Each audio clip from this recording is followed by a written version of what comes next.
última hora, se ha filtrado un audio secreto de Leire Díez. Escuchen esto bien, porque acaba de declarar bajo juramento ante un juez de la Audiencia Nacional un ex policía que se reunió 4 veces con la fontanera del PSOE. Y cuando le preguntaron quién la enviaba, ella respondió sin ningún pudor que la mandaba textualmente el que más manda en este país. El que más manda. Y hay algo más. La Guardia Civil tiene en su poder 22 grabaciones reales, audios de verdad, de las conversaciones entre esta mujer y el testigo. Antes de que acabe este vídeo van a escuchar exactamente qué decían esos audios y hasta qué punto llega esta trama. Vamos por partes, que esto tiene mucha miga. El testigo que declaró el viernes se llama Rafael Salvador, y no es un señor cualquiera al que se le fue la lengua. Este hombre fue jefe de la Policía Judicial de Sevilla, trabajó en la UDEF, la Unidad de Delitos Económicos, durante años. Y fue él quien inició, hace más de una década, la investigación del caso Mercasevilla, ese hilo del que después salió el escándalo de los ERES de Andalucía, uno de los fraudes de subvenciones públicas más grandes de la historia de este país. Cientos de millones de euros que iban destinados a trabajadores en paro y que acabaron repartidos entre amigos, comisionistas y cargos socialistas. Aquel caso lo instruyó una jueza que se llama Mercedes Alaya y le costó a decenas de excargos del socialismo andaluz penas de cárcel e inhabilitación. Aquello fue la mayor vergüenza del Partido Socialista en Andalucía. Ahora agárrense a la silla, porque 10 años después de todo aquello aparece Leire Díez, la famosa fontanera del PSOE, buscando precisamente a este hombre. Y no se presentó como lo que era. Se presentó diciendo que era periodista, freelance, amiga de un político conocido y que estaba escribiendo un libro sobre los ERES. Un libro. El ex policía, pensando de buena fe que colaboraba con una periodista, le fue dando algunos datos que él mismo ha calificado ante el juez como anecdóticos. Cositas de poco calibre. Pero la cosa no acabó ahí, ni mucho menos. Se reunieron 4 veces. 4. Y en esas reuniones, según ha declarado bajo juramento, ya no se hablaba de ningún libro. Se hablaba de cómo desacreditar a la jueza Alaya, de cómo cuestionar sus investigaciones, de qué trapos sucios se le podían sacar. La misma jueza, ojo al dato, que no solo instruyó los ERES, sino que además reabrió después el caso Aznalcóllar, en el que estaba procesado Vicente Fernández, expresidente de la SEPI, hoy imputado en esta misma trama de las cloacas. ¿Casualidad? Ustedes dirán. La fontanera del partido iba directa a por la magistrada que ya había hecho daño a los suyos una década antes. Y hay más gente metida en el ajo. También aparece por ahí el empresario Javier Pérez Dolcet, que se reunió con este policía, incluso en su propia casa de Tarifa, y que le pidió que revisara un informe de la UDEF, alegando que le habían falsificado las cuentas. El ex policía revisó ese documento y no encontró ninguna irregularidad.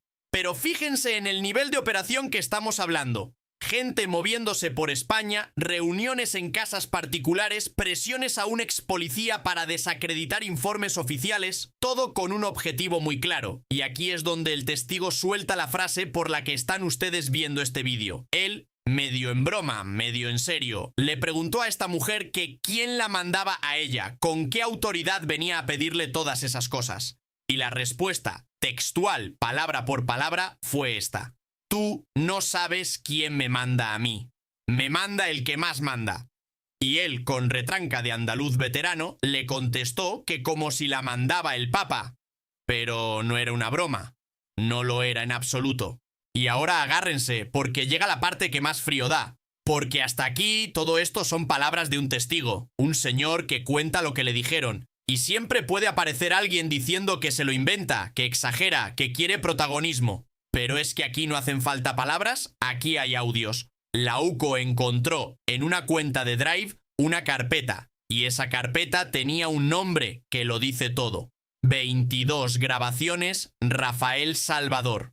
22. Grabadas por la propia Leire Díez, porque esta mujer grababa todas sus conversaciones. Y en esos audios se la escucha, con su propia voz, decir cosas que en cualquier país serio harían caer un gobierno en 48 horas.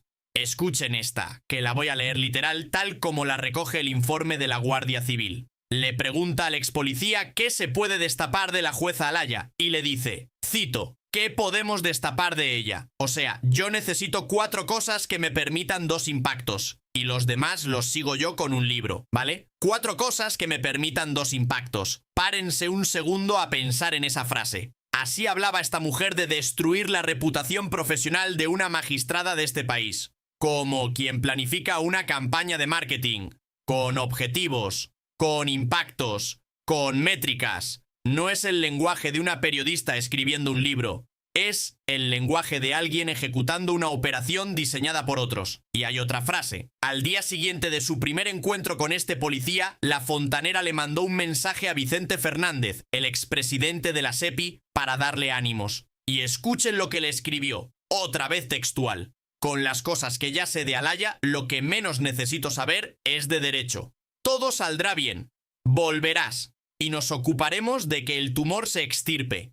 El tumor. Así llamaba a una jueza de este país. Un tumor que hay que extirpar. Y quiero ser muy prudente aquí. No hablamos de matarla físicamente. Hablamos de destruirla profesionalmente. De aniquilarla. De sacarla del mapa.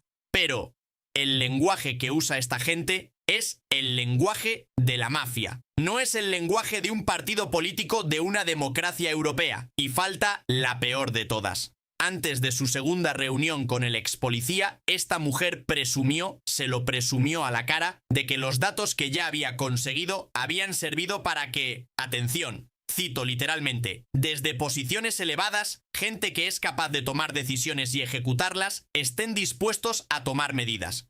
Posiciones elevadas, gente capaz de tomar decisiones y ejecutarlas. Díganme ustedes, en este país, ¿cuántas posiciones hay más elevadas que la del presidente del gobierno? Cuéntenlas. Yo no encuentro ninguna. Y todavía hay un nombre más en el sumario. Gaspar Zarrías, exconsejero de presidencia de la Junta de Andalucía, condenado en su día en el caso de los ERES, luego exonerado por el Constitucional y hoy investigado en esta misma trama. Zarrías le preguntó a la fontanera cómo le había ido con, cito, el amigo zaragozano, y ella le contestó que nos va a dar documentación, que ya ha accedido a dar entrevista cuando veamos todo lo que tiene, que cuesta un poco pero está dispuesto a ayudar. Ni siquiera hablaban en clave. Se contaban entre ellos, con total naturalidad, cómo iban reclutando colaboradores para su cacería contra una magistrada, como quien comenta el fútbol del domingo, con esa impunidad, con ese descaro. ¡Qué vergüenza! Pero espérense, que todavía no le he contado lo más gordo, y esto es solo el contexto de lo que viene ahora. Y ahora la pregunta que todo el mundo se está haciendo esta noche en España. ¿Estaba esta mujer fanfarroneando? ¿Se estaba dando importancia delante de un ex policía para impresionarle? Porque eso es exactamente lo que va a decir el gobierno estos días. Que era una fantasiosa, que iba de sobrada, que se inventaba padrinos que no tenía. Pues bien, aquí está el problema. Rafael Salvador es el tercer testigo, el tercero, en una sola semana, que pasa por ese juzgado y declara bajo juramento que Leire Díez invocaba directamente al presidente del gobierno cuando pedía favores. El tercero. 1 puede ser un exagerado, 2 puede ser una coincidencia, pero 3 testigos distintos que no se conocen entre ellos, que declaran por separado ante el mismo juez y todos dicen lo mismo, eso ya no es fanfarronería, eso es un patrón. Y los patrones en un sumario judicial tienen nombre, se llaman indicios. Y mientras 3 testigos van desfilando por ese juzgado señalando hacia arriba, miren lo que ha ido pasando a su alrededor. José Luis Ábalos, exministro de Transportes, mano derecha de Sánchez en el gobierno. Condenado. Santos Cerdán, secretario de organización del PSOE, mano derecha de Sánchez en el partido, el hombre que negoció con Puigdemont la investidura. Imputado. Y hace apenas 2 días, el viernes, cayó Juan Manuel Serrano, su jefe de gabinete durante 10 años, su amigo íntimo. Y no un amigo de estos de saludarse en el pasillo, no. Su mujer, Isaura Leal, es amiga personal de Begoña Gómez, y los 2 matrimonios salían juntos, cenaban juntos, se iban de fin de semana juntos. A ese hombre le acaban de imputar por organización criminal y el juez le ha ordenado volcar el móvil entero. Miren la secuencia, se lo pongo fácil. Su mano derecha en el gobierno, condenado. Su mano derecha en el partido, imputado. Su jefe de gabinete y amigo del alma, imputado. Su gerente actual del partido, imputada. La directora general de la Guardia Civil, que él mismo nombró, imputada. El secretario de Estado Antonio Hernando, señalado por estar en la reunión de Ferraz donde se sacaron los audios de Villarejo. Y en el centro de esa foto, sonriendo, un señor que dice no haberse enterado de nada, absolutamente de nada, que él estaba a lo suyo gobernando. Y ustedes, que son gente con 2 dedos de frente, díganme si se lo creen. Díganme si es humanamente posible que todo el círculo de un hombre esté podrido y él sea el único inmaculado del cuadro. Pero atención, porque aquí viene lo que de verdad va a cambiar las cosas. Y esto no lo están contando en los telediarios. Y mientras todo esto se destapa, ¿saben ustedes qué está haciendo el gobierno de España? Presumir. Presumir de tranquilidad. El ministro Óscar López salió esta misma semana a decir con una sonrisa de oreja a oreja que él tiene, cito textualmente, tranquilidad absoluta, que no le teme a nadie ni a nada, que no tiene nada que temer y que el Partido Socialista va a colaborar con la justicia y no van a hacer lo que hicieron otros, en referencia a la Operación Kitchen del Partido Popular. O sea, que la defensa del gobierno ante todo esto es señalar con el dedo a los del otro lado y decir que ellos también lo hacían. Eso es todo lo que tienen. Tranquilidad absoluta, dice el hombre. Mientras cada semana aparece un testigo nuevo bajo juramento diciendo que la fontanera invocaba al presidente. Tranquilidad absoluta. Y sin embargo, puertas adentro, la cosa suena muy distinta. Porque según ha publicado la prensa estos días, dentro del propio partido hay cargos que reconocen en voz baja, con la boca pequeña, que esto no pinta bien. Eso dicen, no pinta bien. Puertas adentro tiemblan, puertas afuera sonríen y presumen de tranquilidad. Y ahora viene la guinda, la que a mí me revuelve las tripas. Pedro Sánchez se va de vacaciones. Un mes entero. Se va el 28 de julio y desaparece prácticamente todo agosto. Un mes de descanso. Mientras deja detrás una lista de imputados que ya no cabe en una hoja de papel. Su exministro condenado, su secretario de organización imputado, su jefe de gabinete imputado con el móvil abierto, la gerente de su partido imputada, la directora de la Guardia Civil imputada, la presidenta de la SEPI imputada, su hermano investigado, su mujer investigada, su predecesor en el cargo, Zapatero, investigado, y 3 testigos declarando bajo juramento que todo esto se hacía en su nombre, y él se va un mes a descansar, como si aquí no pasara nada, como si esto fuera un país sin memoria y sin dignidad. Y todavía tiene la cara, y esto lo hizo en el Congreso hace poco, de clasificar los casos de corrupción en 3 cajones. El de su mujer y su hermano, que dice que es persecución política. El de Zapatero, del que intenta desligarse como si no lo conociera de nada. Y el de Ábalos, Cerdán y Leire, que sí, que esos vale, esos son corruptos, pero son 3 manzanas podridas. Y ya está.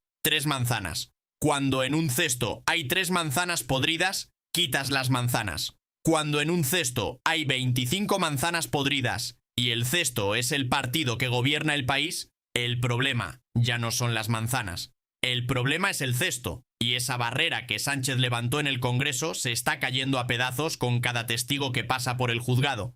Pero es que hay algo más. Y esto es lo que llevo diciéndoles desde el minuto 1 del vídeo, lo que le da sentido a todo, lo que explica por qué esta mujer hablaba con esa impunidad, por qué se atrevía a decir que la mandaba el que más manda. Ahora se lo cuento.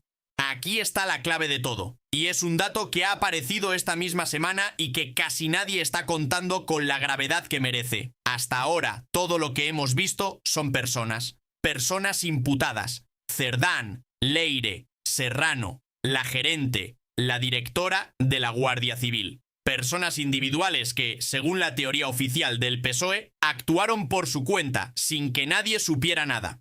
Pues bien, ya no se descarta que el Partido Socialista Obrero Español sea imputado como persona jurídica. Léanlo despacio. El partido, entero, como organización, imputado. No una persona del partido, no un dirigente descarriado. El partido, como institución, señalado penalmente por haber financiado con su propio dinero, con el dinero de las cuotas y de las subvenciones públicas que pagamos todos, una estructura dedicada a reventar causas judiciales. ¿Entienden ahora por qué esta mujer decía que la mandaba el que más manda? ¿Entienden ahora por qué hablaba con esa impunidad, con ese descaro? porque no iba por libre, porque detrás de ella no había un jefe de departamento ni un cargo intermedio. Detrás de ella estaba la maquinaria completa de un partido que lleva 8 años en el poder. Y eso es lo que cambia esta historia por completo. Porque una cosa es que un partido tenga corruptos dentro. Eso pasa en todos. Y quien diga lo contrario miente. Y otra cosa muy distinta es que la Guardia Civil sostenga por escrito ante un juez de la Audiencia Nacional que el partido en sí mismo, su estructura, sus cuentas, sus sedes, su gente, estaba puesta al servicio de una operación para torcer la justicia de este país.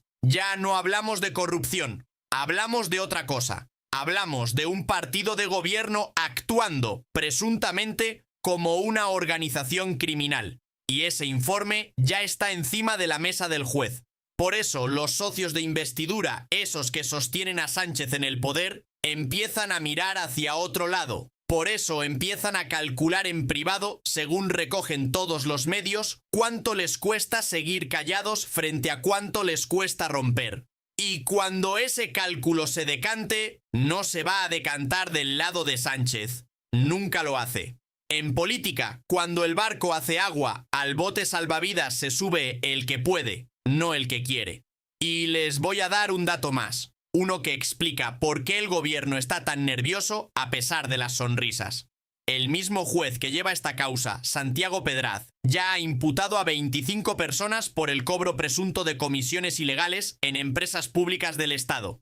25. Y no hablamos de Calderilla. Hablamos de la SEPI, el holding que controla las empresas públicas de este país, que gestiona unos 4.000 millones de euros. 4.000 millones. Dinero público. Nuestro. Y ahí, según la investigación, se incrustó esta trama y lo controló desde fuera, como un parásito. Rescates públicos, adjudicaciones amañadas, comisiones que iban de aquí para allá, pasando por despachos de abogados que hacían de lavadora. Y ahora, júntenlo todo. Por un lado, una organización que se dedicaba a reventar jueces. Por otro, la misma gente metida hasta el cuello en el reparto de miles de millones de euros públicos. ¿Y para qué querían tumbar a los jueces? Pues justo para eso, para que nadie mirara donde había que mirar. Las dos ramas de esta investigación son la misma cosa, la misma mano, el mismo cerebro. Una roba y la otra tapa. Esa es la maquinaria. Y en el centro de todo, un partido. Y encima de ese partido, un nombre que aparece una y otra vez en boca de todos los testigos, aunque el propio juez, hasta ahora, no pueda ni tocarlo. Y aquí hay que decir una cosa más, la que nadie quiere pronunciar en voz alta. Sánchez tiene un escudo, se llama aforamiento. Por ser presidente del gobierno, solo puede ser investigado por el Tribunal Supremo. Ni Pedraz, ni ningún otro juez de instrucción, por muchas pruebas que reúna, por muchos testigos que desfilen, puede llamarle a declarar. Y ese escudo no se lo dio la justicia, se lo da el cargo que ocupa. Y ahora entiendan por qué se agarra a ese sillón con uñas y dientes. ¿Por qué no dimite? ¿Por qué no convoca elecciones? ¿Por qué aguanta lo que sea, humillación tras humillación, imputado tras imputado? Porque el día que deje de ser presidente, ese escudo se derrite como un helado al sol. Y todo lo que hay documentado en esos audios, en esos informes, en esos móviles que se están volcando ahora mismo, se le viene encima como una losa de granito. Ese es el motivo, no hay otro. No es que crea en su proyecto, es que sabe perfectamente lo que le espera el día que baje del coche oficial. Y hay algo más que quiero que se lleven puesto de este vídeo, porque es lo que de verdad me quita el sueño. La UCO tiene 22 grabaciones. 22. Y hasta ahora solo hemos escuchado retazos, frases sueltas, fragmentos que ya son escalofriantes. Lo del tumor que hay que extirpar. Lo de las 4 cosas que permitan 2 impactos. Lo de las posiciones elevadas capaces de tomar decisiones y ejecutarlas. Y eso es lo poquito que ha trascendido. Imagínense de verdad qué puede haber en las 22 conversaciones completas. Y no solo eso. Al mismo tiempo, la Guardia Civil está volcando el teléfono de Juan Manuel Serrano, con más de 9.000 mensajes de WhatsApp y casi 1.500 mensajes de Signal, la aplicación cifrada, la que usa quien no quiere que le lean. Todo eso va a salir. No en un año, en semanas. Y ese día, cuando salga, no va a haber ministro sonriente que pueda decir que tiene tranquilidad absoluta. Recapitulemos y agárrense. Un ex policía jubilado declara bajo juramento que la fontanera del PSOE le dijo a la cara que la mandaba el que más manda. Es el tercer testigo esta semana que dice exactamente lo mismo. La Guardia Civil tiene 22 audios donde se la escucha planificar cómo destruir a una jueza, hablando de extirpar tumores. Un secretario de Estado señalado, el jefe de gabinete y amigo del alma del presidente, imputado, con el móvil abierto de par en par. Y ahora, la posibilidad real de que el partido entero, el Partido Socialista Obrero Español, sea imputado como persona jurídica por financiar todo este tinglado. Y en medio de todo esto, el presidente del gobierno de España se coge un mes de vacaciones. Yo les pregunto a ustedes, que son los que de verdad me importan, ¿creen que cuando se analicen esas 22 grabaciones completas van a aparecer más nombres? ¿Y creen ustedes de verdad, sinceramente, que la mandaba el que más manda? Yo tengo mi opinión, pero quiero leer la suya ahí abajo, en los comentarios, porque aquí no se calla nadie, aquí se cuenta todo, venga de quien venga, sin amo y sin miedo a nadie. Y si este vídeo les ha servido para entender lo que se está cociendo en este país, suscríbanse a ¡Qué vergüenza! Denle a la campanita y no se pierdan lo que viene, porque esto no ha hecho más que empezar. Nos vemos en el próximo. Y ya saben, cuídense, pero sobre todo no se dejen tomar el pelo.